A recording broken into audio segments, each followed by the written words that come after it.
요한복음에 보면 예수님께서 유대인의 큰 명절 중 하나인 초막절에 예루살렘 성전으로 올라가셨습니다.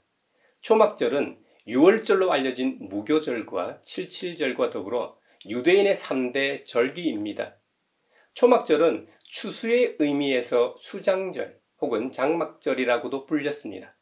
3대 절기 중 맨 마지막 절기로서 유대인 원력으로는 7월 15일, 오늘날로 치면 10월 15일경에 지키기 시작해서 보통 7일간 지켜집니다. 신명기에 의하면 당신들은 타작 마당과 포도주 틀에서 소출을 거두어 드릴 때에 1회 동안 초막절을 지켜야 합니다 하고 기록되어 있습니다. 이스라엘 백성들은 초막절 첫날에 일손을 멈추고 하루를 쉬면서 거룩한 소집 나팔을 불어 축제를 선포하였다고 합니다. 그리고 7일 동안 매일 번제를 드렸습니다. 초막절이 계속되는 이 7일 동안 이스라엘 백성들은 종려 가지와 무성한 가지와 이 시내 버들로 만든 이 초막 안에서 지냈습니다. 이러한 전통은 지금도 오늘날도 계속되고 있습니다. 예전에 제가 미국에서 사는 분에게 전해 들은 얘기인데요. 유대인들은 초막절이 되면 잔디가 깔려있는 앞마당에 성경대로 초막을 짓고 안락한 집안과 소파 그리고 침대 등을 뒤로 하고 그 초막에서 지낸다고 합니다. 삶으로 실천하면서 유대인들의 전통이 자연스레 계승되고 있는 것이죠. 이런 점은 그리스도인인 우리도 배워야 하지 않을까요? 초막을 짓고 지내는 것 말고요. 부모나 이 믿음의 선배들이 삶으로 보여주고 그것을 보고 듣고 자란 아이들이 삶으로 배우는 신앙을 배워야 한다는 말입니다. 형편에 따라 초막을 설치했는데 어떤 경우에는 지붕 위에, 정원에, 성전뜰 안까지 초막이 들어섰습니다. 심지어 시가지 광장이나 거리에도 이 초막이 들어섰으니 초막절 절기 동안 장관이었을 겁니다. 초막절은 역사적 의미에서 유래했는데 출애굽 후 그들의 조상들이 집 없이 나그네 되어 지붕 없는 이 초막에서 지냈던 때를 잊지 않고 기억하게 하기 위함입니다. 원래 초막절은 7일간 지켜야 하는데 예수님 당시에는 하루가 더 추가되었다고 합니다. 또 한편으로는 농경사회였던 고대 사회에서 이 추수감사절의 의미를 지니고 있었던 것이죠. 여러분, 풍년을 한번 상상해 보십시오. 얼마나 기쁘고 행복합니까? 그래서 이스라엘 사람들은 3대 절기 중에서도 이 초막절 절기를 가장 사랑했다고 합니다. 이 절기는 부자들과 형편이 넉넉한 사람들만 풍성한 소출을 거두고 기뻐하는 절기가 아니었습니다. 하나님의 율법에 따라 종이나 나그네, 과부, 가난한 사람들이 다 함께 먹고 기뻐하는 절기였기 때문입니다. 너나 할 것 없이 모두가 더불어 함께 먹고 마시는 모습이야말로 진정한 공동체의 모습일 겁니다. 절기가 끝나고 난 8일째에는 마지막 번제를 드렸습니다. 그리고 거룩한 성회에 참석하면서 하루를 쉬었다고 합니다. 우리로 치면 성도들이 거룩한 모임에 참석하고 하루를 쉬었습니다. 이 절기 동안 특별한 의식이 있었다고 합니다.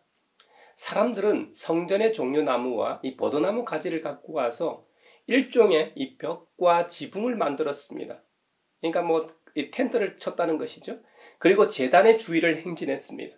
제사장은 금 주전자를 들고 실로암 연못으로 가서 물을 길렀고 이스라엘 백성들은 이사야 예언자의 기록대로 너희가 구원의 우물에서 기쁨으로 물을 기를 것이다 라는 이 말씀을 암송했습니다. 제사장이 실로암 연못에서 길러온 물은 성전 제단으로 운반되어 하나님께 드리는 제물로서 이 제단 위에 부었습니다. 그리고 이 의식이 진행되는 동안 레위 성가대들은 시편 113편과 13편으로부터 118편까지 피리 반주에 맞춰 할렐 찬양을 불렀다고 합니다. 이러한 모습은 생명의 근원인 물을 주신 하나님의 은혜에 대한 생생한 감사의 모습이었습니다. 농경사회에서는 물이 얼마나 중요한지 다들 잘 아실 겁니다. 물은 지금도 아주 중요한 자원입니다. 불편하지만 석유 없어도 살 수는 있습니다만 물 없인 아무도 살 수 없습니다. 모든 생명체는 물 공급을 받아야 생명을 유지할 수 있습니다. 또 광야 시절 반석에서 솟아나온 물을 기념하는 의미도 들어가 있습니다. 그들이 제단을 돌며 행진하고 돈 것은 그 옛날 조상들이 가나안 땅에 입성하여 여리고성을 7번 돌아 그 성벽이 무너지고 점령한 것을 기억나게 하는 의식적 장치였을 겁니다. 이렇게 중요한 절기의 맨 마지막 날, 맨 마지막 순간에 예수님께서 제자리에서 벌떡 일어나서 외치셨습니다. 목마른 사람은 다 나에게로 와서 마셔라. 나를 믿는 사람은 성경이 말한 바와 같이 그의 배에서 생수가 강물처럼 흘러나올 것이다. 이 말은 너희는 너의 육신의 갈증을 해결하는 물을 주신 하나님께 감사하고 영광을 돌리고 있다. 너희 중에 영혼의 갈증을 느끼는 사람은 나에게로 오라. 내가 그 영혼의 갈증을 해소시켜 주겠다라는 의미의 말입니다. 물론 여기서 말하는 생수의 강은 장차 제자들이 받게 될 성령님을 가리킵니다. 근데 예수님께서는 자신에게 와야만 받을 수 있다고 하셨습니다. 사실 예수님께서는 공생애 동안 줄곧 세상이 하는 일들이 악하다고 지적하셨습니다. 그것은 대제사장을 비롯하여 종교 지도자들과 또 당시에 이 모든 머리에 있는 사람들 포함되어 있었습니다. 그들 지도자들을 더 신랄하게 비판하셨습니다. 너희들이 모세 율법을 가르치고 말하지만 그런데 너희 가운데 그 율법을 지키는 사람이 누가 있느냐? 팩트 공격을 하셨으니 그들 입장에서도 예수님이 눈에 가시거리였겠죠. 그런데 자신만이 영혼의 갈증을 해소할 수 있다고 하니 그 말을 도저히 듣고 있기 어려웠을 겁니다. 하지만 결국 오순절 성령 강림 사건을 통해 예수님의 말씀이 옳았음이 만천하에 드러났죠. 요한복음서에 보면 예수님께 나아오는 자들의 배에서 생수의 강물처럼 흘러나온다는 것은 예수님을 믿는 자들이 받을 성령을 가리킵니다. 여기까지는 성경대로 이해가 가는데 그 다음 구절, 예수께서 아직 영광을 받지 않으셨으므로 성령이 아직 사람들에게 오시지 않았다 라는 이 구절은 이해하기 어렵습니다. 예수님께서 아직 영광을 받지 않으셨다는 의미는 원어를 보면 그 의미가 선명해집니다. 영광이라는 말은 지위나 명성을 얻다라는 뜻입니다. 그러나 놀라운 것은 본절을 포함하여 성경 몇몇 구절에서 예수님의 죽음을 가리키는 용어로도 이 단어가 사용되었다는 점입니다. 우리는 흔히 고난 없이는 영광이 없다고 표현하죠. 신앙적으로는 죽음 없이는 부활이 없다고도 표현합니다. 그래서 요한복음서 7장 오늘 본문에서 말하는 영광은 예수님의 십자가의 죽음을 가리킵니다. 한편 성령이 아직 사람들에게 오시지 않았다는 말은 성령이 전혀 존재하지 않다가 갑자기 나타났다는 말이 아닙니다. 좀 헷갈릴 수 있는데요. 성령 강림 사건은 분명히 예수님 성천 이후 초대교회에 일어난 초자연적 현상이 맞습니다. 하지만 성령님은 언제나 존재하셨던 분입니다.